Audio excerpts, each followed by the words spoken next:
A tale of horror and weather. Here find the tale of Abel Green, an indoors boy just turned 13. He lived to read old comics and books of monsters, ghouls, their hideous looks. He sat on his bed and wished he knew a zombie, a spectre, a vampire or two. They'd tell him stories of grim despair, too juicily gruesome almost to bear. His parents refused to understand. They pleaded with him to be more bland in his tastes, his dreams, his aspirations. So he barred them from his imagination. "I'll speak to them no more," he said, "of the undead creatures in my head. They don't deserve to hear at all about their claws, their fangs and drool." He withdrew still more into his room with a stub of candle to light the gloom.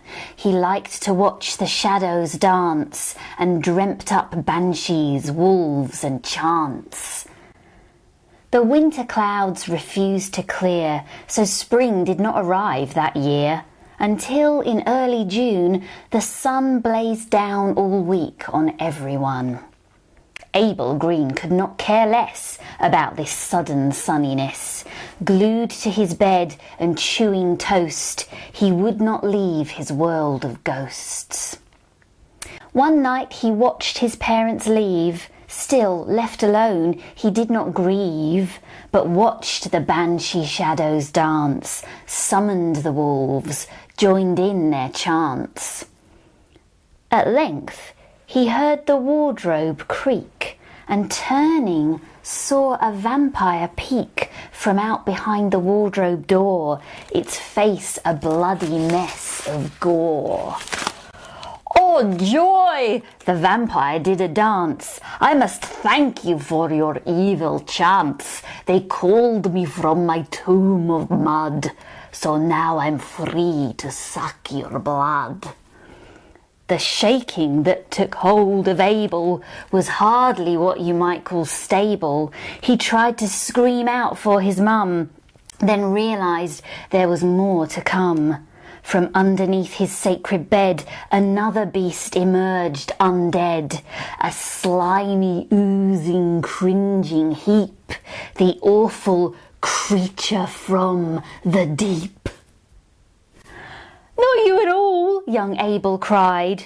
The creature shed its skin with pride. Abel leapt behind a chair, but shrieked on finding what hid there. He sobbed, "Come on, this isn't funny," and backed off from a crouching mummy. The mummy rose, all wrapped and pickled, its cloths quite ragged, which must have tickled.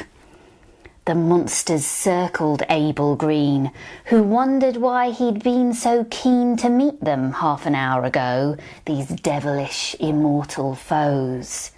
They looked on him with half-starved eyes, and the vampire cried, "At last our prize! You are so young and fresh," he said. "I can't hold back, I must be fed."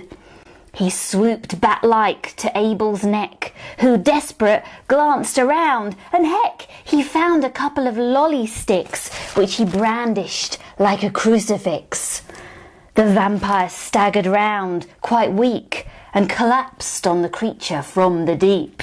The swampy blob howled out in pain as the vampire's fangs sank into its veins. It clutched its neck, all gooey and gummy, then writhing fell and squashed the mummy. With the world revealed as cruel and unjust, the mummy crumbled into dust. "Now the vampire and creature are both vampirical," thought Abel. "It's going to take a miracle." But holding his sticks like a cross as before, he led the two demons out of his door.